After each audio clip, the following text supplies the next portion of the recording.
पहिलं तीरावरून तर असं झालं, या पुस्तकाच्या प्रकाशन समारंभामध्ये आपल्यामध्ये नुकतेच प्रकाशनाचा कार्यक्रम करून पुढच्या कार्यक्रमाला गेलेले माननीय चंद्रकांत दादा पाटील या अतिशय सुंदर पुस्तकाचे लेखक, इथेनॉल मॅन म्हणून ज्यांना संपूर्ण भारत ओळखतो ते प्राचे chairman doctor Pramod Chaudhari, Vishwakarma पब्लिकेशनचे Shri Vishal Sony, Akhil Bharatiya साहित्य महामंडळाचे अध्यक्ष प्राध्यापक मिलिंद जोशी, त्याचप्रमाणे बायो एनर्जी बिझनेसचे अध्यक्ष श्री अतुल मुळे, या ठिकाणी उपस्थित सर्व मान्यवर, आमचे सहकारी आमदार आणि पुण्यातील सर्व मान्यवर भगिनी आणि बंधूंनो, खरं म्हणजे प्राध्यापक मिलिंद जोशी यांनी जवळपास या पुस्तकाचा सारांश आपल्यापुढे मांडलेला आहे. त्यामुळे आता पुस्तकावर बोललंच पाहिजे ही जबाबदारी माझी नाही, मी त्याच्यातनं मुक्त झालो आहे. पण मला अतिशय मनापासून आनंद आहे की डॉक्टर प्रमोद चौधरी यांच्यासारख्या एका अतिशय चांगल्या उद्योजकाच्या, इनोव्हेटरच्या आणि ज्यांनी आपल्या इनोव्हेशनमधनं खऱ्या अर्थानं देशाची सेवा केली आहे, अशा प्रकारच्या एका संशोधकाच्या पुस्तकाचं प्रकाशन करण्याकरता या ठिकाणी मला संधी मिळाली. त्याबद्दल मी पहिल्यांदा तर त्यांचं मनापासून त्यांचे आभार मानतो. आणि वाकड्या वाटेनं चालण्याचा अनुभव प्रत्येक राजकारणाला असतोच, त्याच्यामुळे कुठली वाट वाकडी करावी लागतच नाही, हे देखील त्यांना मी अगदी मनापासून सांगतो. खरं तर या पुस्तकाच्या पहिल्या पानावरची जी अर्पण पत्रिका आहे त्यामध्ये त्यांनी म्हटलंय, आई, भाऊ आणि पराज कुटुंब यांना हे पुस्तक अर्पण करताना ज्यांनी मूल्य रुजवली आणि ज्यांनी शिक्षणातून मूल्य निर्मिती करण्यासाठी मला बळ दिलं, मला असं वाटतं ही वाक्य अत्यंत महत्वाची आहे. एखाद्या व्यक्तीचं कॅरेक्टर काय आहे हे त्यांच्या विचारातनं आपल्याला त्या ठिकाणी समजतं. आणि मला असं वाटतं की ही वाक्य पुरेशी बोलकी आहे. खरं म्हणजे जसं त्यांनी सांगितलं की हे माझं आत्मचरित्र नाहीये, पण एकूणच त्यांच्या जगण्याची मूल्य काय आहेत ही मात्र आपल्याला यातनं पाहायला मिळतात. अतिशय कठीण प्रसंगातनं देखील कशा प्रकारे ते मार्ग काढत गेले हे देखील आपल्याला यातनं पाहायला मिळतं. आणि म्हणूनच मला असं वाटतं की एक प्रकारे हा जो सगळा संघर्ष आहे त्या संघर्षातनं खूप प्रेरणा घेण्यासारखं अशा प्रकारे हे लिखाण या ठिकाणी झालंय. या पुस्तकामध्ये अनेक मान्यवरांनी देखील त्यांच्या नजरेतनं काही गोष्टी लिहिलेल्या आहेत. त्यात रघुनाथ माशेलकर असं म्हणतात, टॅलेंट, टेक्नॉलॉजी आणि ट्रस्ट या 3 गुणांना प्रमोदजींनी आपल्या अंगी बाणविले आहे. पण मी असं म्हणेल की याच्यासोबत एक अजून गोष्ट त्यांच्याकडे आहे, ती म्हणजे ट्रुथफुलनेस. आणि तो ट्रुथफुलनेस हाच खरं म्हणजे मला असं वाटतं की सगळ्या प्रकारच्या कठीण परिस्थितीतून त्यांना बाहेर काढणारा ठरलेला आहे. ते असं म्हणतात, माझं यश पूर्णतः माझंच होतं असं म्हणणं चुकीचं ठरेल. पुण्याचं उत्तम औद्योगिक वातावरण मला मिळालं ही वस्तुस्थिती मी कधीच नजरेआड करू शकणार नाही. उद्योग बहरत होता, कामगारांची स्थिती उत्तम होती, विजेची स्थिती आदर्श होती. ब्रिक्सच्या जगातले म्हणजे उत्पादन कंपन्यांसाठीचे ते सर्वोत्तम दिवस होते. क्लिक्स अजून पुढे यायचे होते, ज्या क्लिक्समुळे ब्रिक्सचं जग खुजं छोटं होणार होतं. मला असं वाटतं हे सगळं जे काही त्यांनी लिहिलेलं आहे अतिशय प्रामाणिकपणे आपली सगळी वाटचाल ही या ठिकाणी या पुस्तकाच्या माध्यमातून त्यांनी मांडण्याचा प्रयत्न केलेला आहे. खरं म्हणजे याच्यामध्ये त्यांनी 1909 ते 14 ही जी काही एक अतिशय संघर्षाची स्थिती त्यांच्या उद्योगाकरता आली ती त्यांनी आपल्यासमोर ठेवलेली आहे. मला त्यांना सांगायचं आहे की 9 ते 14 हा काळ केवळ तुमच्या उद्योगाकरता नाही, आमच्या उद्योगाकरता अत्यंत संघर्षाचा काळ होता आणि भारताकरताच हा अत्यंत संघर्षाचा काळ होता. कारण आपल्याला माहिती आहे, त्यांनी त्यांच्या भाषणामध्ये देखील सांगितलं की आपल्याकडे इथेनॉल या संदर्भात माननीय अटल बिहारी वाजपेयी जी असताना काही निर्णय घेतले गेले.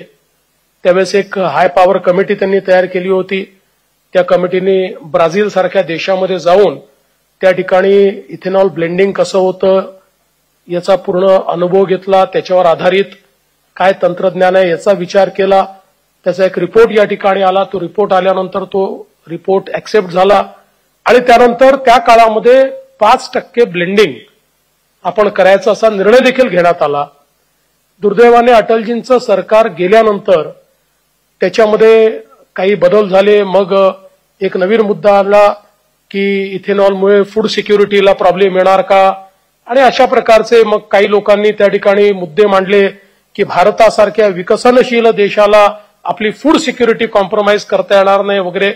म्हणजे अनेक वेळा एखादी गोष्ट नाकारायची असेल तर जे अतिशय सुंदर असे इकॉनॉमिक टर्म्स आपण तयार करतो अशा प्रकारच्या अनेक टर्मिनॉलॉजीज तयार करून कुठेतरी हे जे काही इथेनॉलचं मिशन आहे हे मिशन डिरेल करण्याचा प्रयत्न हा त्या ठिकाणी झाला. आणि तशातच आपल्याला माहिती आहे की मग लेमन ब्रदर्स नंतर एकूणच अमेरिकेवर त्याचा परिणाम, त्यानंतर त्याचा अर्थव्यवस्थेवरचा परिणाम, या सगळ्या काळामध्ये पहिल्यांदा प्राजला थोडं त्या ठिकाणी या सगळ्या परिस्थितीचा एक संघर्ष सहन करावा लागला. नफा कमी व्हायला लागला. अनेक अडचणी समोर आल्या. त्याचं सगळं वर्णन त्यांनी त्या ठिकाणी केलेलं आहे की मग कशा प्रकारे म्हणजे संकटही एका पाठोपाठ एक येतात आणि हे आपल्या प्रत्येकाच्या जीवनात असंच असतं. संकट कधी एकटं येत नाही. संकट जेव्हा येतं 3-4 संकटांना सोबत घेऊन येतं. तसंच त्यांच्याही सोबत झालं. एकीकडे अर्थव्यवस्थेचं संकट, पॉलिसीचं संकट, मग राम नदीला पाऊस आला, त्याचं पाणी शिरल्यामुळे सगळं मशिनरी खराब झाली, त्याचं संकट, अशी एका मागोमाग एक संकट येत होती. पण या सगळ्या संकटांमध्ये ते कधीही त्यांनी मागे वळून पाहिलं नाही. नवनवीन स्ट्रॅटेजीज त्यांनी तयार केल्या आणि त्या स्ट्रॅटेजीजनी ती संकट कशी आपल्याला दूर करता येतील, कुठे आपला मूळ बिझनेस अजून वाढवता येईल का, किंवा नवीन डायव्हर्सिफिकेशन करता येईल का, अशा प्रकारचे वेगवेगळे त्यांनी त्या ठिकाणी उपाय केले आणि त्यातनं खऱ्या अर्थानं आपल्या इंडस्ट्रीला बाहेर काढलं. आणि जसं त्यांनी सांगितलं की 2014 साली मोदीजींचं सरकार आल्यानंतर एक अतिशय निश्चित अशा प्रकारची पॉलिसी या ठिकाणी इथेनॉलच्या संदर्भातली ही तयार झाली. अर्थात पॉलिसी तयार होणं हे सोपं असतं, पॉलिसीचं इम्प्लिमेंटेशन होणं हे अत्यंत कठीण असतं. आणि तो अनुभव त्यांनी तसा लिहिलेलाच आहे की त्या ठिकाणी पॉलिसी तयार झाल्यानंतरही पहिले 3-4 वर्ष 5% ब्लेंडिंग करायचं होतं, पण 1.5-2% आपण त्या ठिकाणी पोहोचू शकलो होतो. पण एखादं सरकार ज्यावेळेस एखादा निर्णय घेते आणि त्या निर्णयाला अनुरूप धोरण तयार करतं त्यावेळी त्या धोरणाचं पुनरावलोकन देखील करावं लागतं. केवळ धोरण तयार करून आपण थांबलो तर ते कागदावरचं धोरण ठरतं आणि त्याचा कुठेही परिणाम आपल्याला पाहायला मिळत नाही. आणि म्हणूनच मला असं वाटतं की हे धोरण अतिशय प्रभावीपणे राबवलं गेलं पाहिजे. या दृष्टीनं प्रमोदजींसारख्या लोकांनीच ज्या काही सूचना केल्या त्या सूचनातनं केंद्र सरकारने आपलं धोरण बदललं आणि 17-18 नंतर एक प्रचंड वेग या संपूर्ण इथेनॉलच्या आंदोलनाला त्या ठिकाणी आला. आणि आज आपण पाहतोय की जवळपास 20% ब्लेंडिंग हे आपण त्या ठिकाणी आता हळूहळू मिळून करतो आहोत. आणि आपण विचार करा की 20% ब्लेंडिंगचा अर्थ काय आहे, तर आपण एक प्रकारे जवळपास 1 लाख कोटीपेक्षा जास्त जे आपलं परकीय चलन आहे ते या माध्यमातून वाचवू शकतो आहोत. म्हणजे हा किती मोठं काम या ठिकाणी झालं. आणि यामध्ये हे देशाचे जे काही पैसे वाचले, आपली जी आत्मनिर्भरता आली, या आत्मनिर्भरतेमुळे एकीकडे मोदीजींचं सरकार आहे पण दुसरीकडे या स्वप्नाला टेक्नॉलॉजी पुरवणारे प्रमोदजी आणि प्राज आहेत हे देखील या ठिकाणी नमूद केलं पाहिजे. कारण ही टेक्नॉलॉजी नसतीच जर इतक्या वेगानं त्यांनी या सगळ्या टेक्नॉलॉजीचा विकास केला नसता तर कदाचित मला असं वाटतं की पुन्हा एकदा पॉलिसी कागदावर राहिली असती. सातत्याने त्यातनं ज्या अडचणी येत गेल्या त्या अडचणी ते दूर करत गेले आणि त्यानंतर अर्थातच सेकंड जनरेशन 2G इथेनॉल जो आहे तो विषय समोर आला. 2G इथेनॉलमुळे एक प्रकारची कृषी क्रांती ही या ठिकाणी व्हायला प्रारंभ झाला आणि आज आपण पाहतोय की 2G इथेनॉलमुळे वेगवेगळ्या प्रकारे शेतकऱ्यांचं सबलीकरण करत आपण जो फॉसिलचा उपयोग आपल्याला कमी करायचा आहे, एक प्रकारे आपल्या संपूर्ण अर्थव्यवस्थेचं जे डिकार्बनायझेशन आपल्याला करायचं आहे त्याच्याकडे अत्यंत वेगानं आपण चालायला लागलो. आणि या सगळ्या याच्यात सातत्याने नवीन गोष्टी कशा करता येतील, मग वेगवेगळ्या प्रकारे ज्या ज्या वेळी विशेषतः साखर उद्योगासमोर ज्या ज्या अडचणी आल्या त्या अडचणी सोडवण्याचं काम किंवा त्याला नवीन तंत्रज्ञान देण्याचं काम, ज्यूस टू इथेनॉल सारखे तंत्रज्ञान असेल, BAV वगैरे काय म्हणतात त्याला, त्या सगळ्या गोष्टी. आता मलाही ते मी साखर कारखानदार नाही पण असं वाटायला लागलं की मी साखर कारखानदारीच करतो, कारण गेले 10 वर्ष फक्त साखर कारखान्याचे प्रश्नच आम्ही सोडवतो आहोत. तर पण हे प्रश्न सोडवल्यामुळेच मला प्रमोदजींचं काम अतिशय जवळून बघायला मिळालं. कारण आज जी काही साखर कारखानदारी ही आपली वाचू शकली किंवा आज ती ताकदीनं उभी आहे त्याच्यामध्ये सगळ्यात मोलाचं कॉन्ट्रीब्युशन कोणाचं असेल तर ते प्राज इंडस्ट्रीचं आहे. आणि आपण अनेक वेळा साखर कारखानदारीचा विचार करताना कारखानदार किंवा सहकारी असेल तर ती सहकारी संस्था याचा विचार करतो, पण त्याहीपेक्षा हजारो जे शेतकरी त्याच्यावर अवलंबून आहेत की ज्यांचं त्या ठिकाणी सगळ्या मेहनतीला FRPच्या माध्यमातून मोल मिळतं. आणि साखर उद्योग हा एक असा उद्योग आहे की ज्या उद्योगामध्ये रॉ मटेरियलचं प्राइस हे सरकार त्या ठिकाणी ठरवतं आणि तेवढं प्राइस रॉ मटेरियलचं द्यावंच लागतं आणि फिनिश प्रॉडक्टचं प्राइस जे आहे ते मात्र आंतरराष्ट्रीय बाजारपेठेवर अवलंबून आहे. त्याच्यामुळे अनेक वेळा फिनिश प्रॉडक्टपेक्षा रॉ मटेरियलचं प्राइस जास्त होतं आणि म्हणून हा सगळा बिझनेस हा उपपदार्थांवर आधारित बिझनेस आहे. आणि उपपदार्थांचा ज्यावेळेस आपण विचार करतो त्यावेळेस प्राजला पर्याय नाहीये.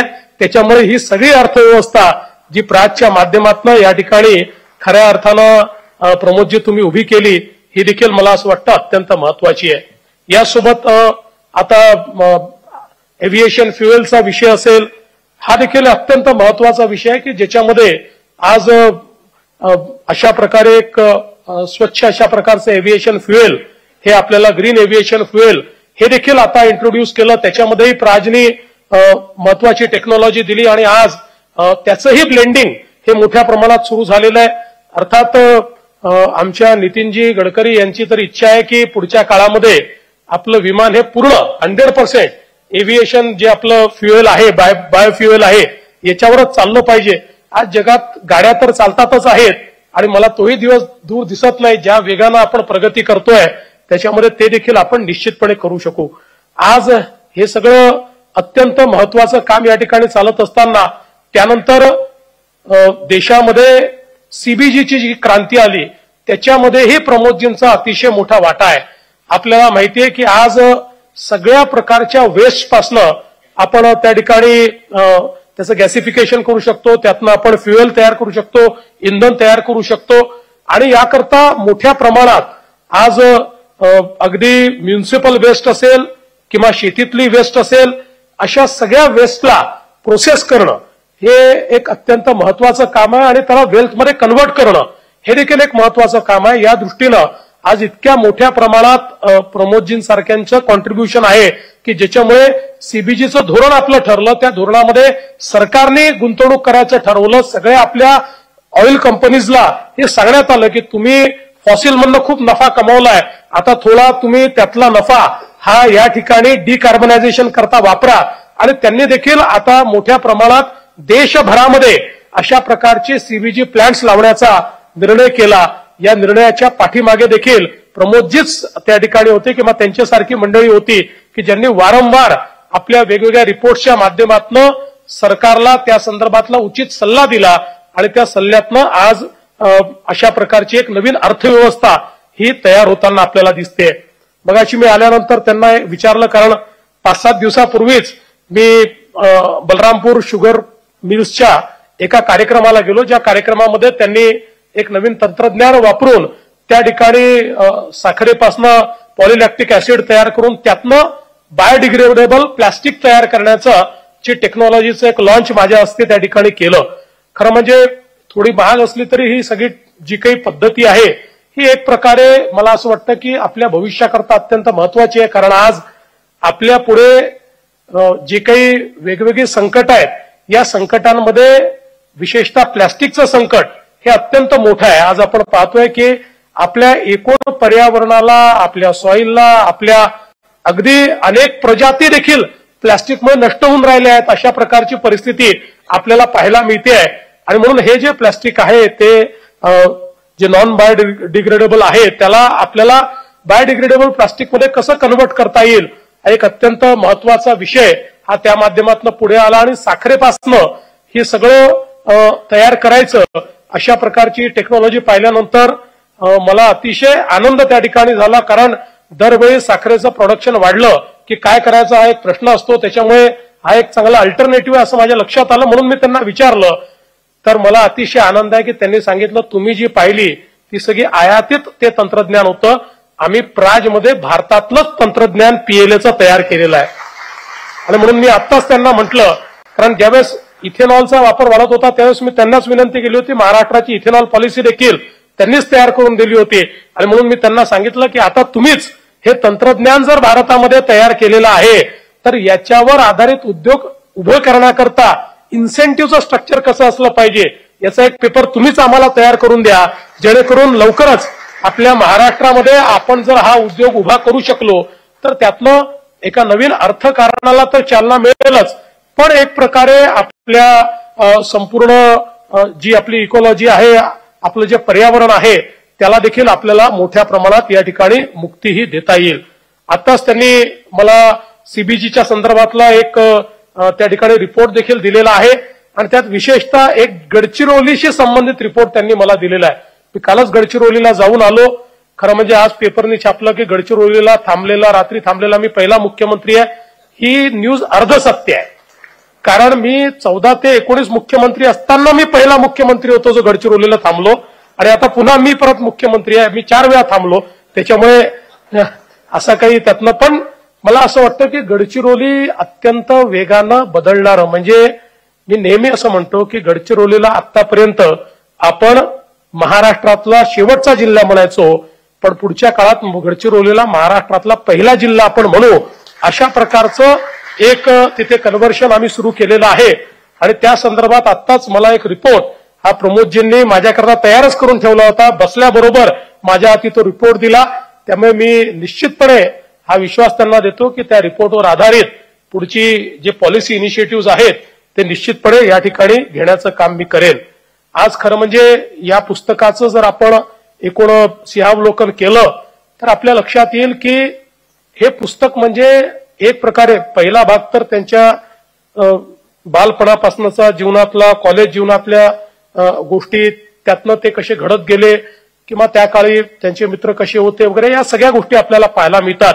त्यांचा संघर्षही आपल्याला पाहायला मिळतो. पण शेवटचा जो भाग आहे हा भाग मला असं वाटतं की आपण लिगसी काय देणार आहोत त्याचा हा भाग आहे. कारण शेवटी एखादा व्यक्ती आपल्या जीवनामध्ये पुढच्या पिढ्यांना काय देऊन जातो हे सगळ्यात महत्वाचं असतं. जे पुढच्या पिढ्यांकरता काही करून जातात त्यांनाच जग हे लक्षात ठेवत असतं. आजही आपण पाहतो की छत्रपती शिवाजी महाराजांनी आपल्याला स्वातंत्र्य दिलं, परकीय आक्रमकांपासून आपल्याला मुक्तता दिली आणि म्हणूनच त्यांचा 351वाही स्वराज्याभिषेक हा आपण तेवढ्याच उत्साहानं या ठिकाणी साजरा करतो, कारण त्यांनी ती लिगसी तयार केलेली आहे. अशा प्रकारे प्रत्येक व्यक्तीकरता हे महत्वाचं असतं की आपल्या जीवनामध्ये आपण काय लिगसी त्या ठिकाणी देऊन जातो. प्रत्येक जण आपापल्या परीनं काही ना काही लिगसी देत असतो. या पुस्तकाचा जो उत्तरार्ध आहे तो बघितल्यानंतर इतक्या मोठ्या प्रमाणात भविष्यातल्या भारताची जी टेक्नॉलॉजिकल वाटचाल होणार आहे, डिकार्बनायझेशन ऑफ इकॉनॉमी हे जे आपण म्हटलेलं आहे, 2070 साली आपल्याला नेट झिरो अचीव्ह करायचं आहे. 2047 साली आपला एक त्या ठिकाणी संकल्प आहे जो आपल्याला पूर्ण करायचा आहे, किंवा 2030 साली आपल्याला 50% जास्त आपल्या अर्थव्यवस्थेला डिकार्बनाइज करायचं आहे, आपल्या पॉवरला जी आपण वापरतो ती रिन्युएबल्स पासून आपल्याला आणायची आहे, याची वाटचाल आपली कशी होऊ शकते, या वाटचालीचा रोडमॅप देखील आपल्याला उत्तरार्धामध्ये या पुस्तकामध्ये पाहायला मिळतो. हे मला असं वाटतं अत्यंत महत्वाचं आहे. एक मोठी लिगसी ही पुढच्या पिढीकरता या ठिकाणी ते सोडून जात आहेत आणि म्हणूनच मला असं वाटतं की हे जे त्यांचे अनुभवाचे बोल आहेत यातनं निश्चितपणे कुठल्याही उद्योजकाला प्रेरणा मिळू शकते आणि कोणालाही देशाकरता काही करायचं असेल तर त्याकरता एक वाटचाल देखील मिळू शकते. मी या निमित्ताने खरोखर त्यांचं मनापासून अभिनंदन करतो, त्यांचे आभार देखील मानतो त्यांनी केलेल्या कार्याकरता.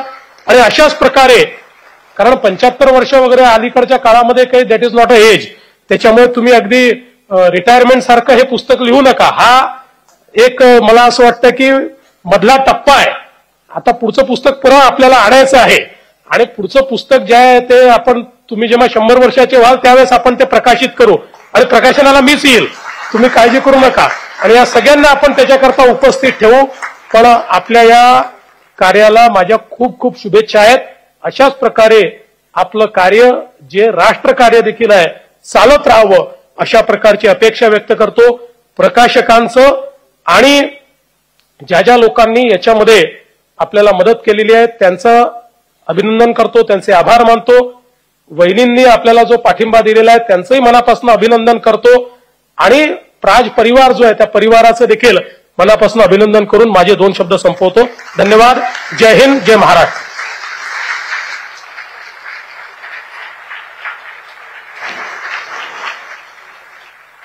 धन्यवाद.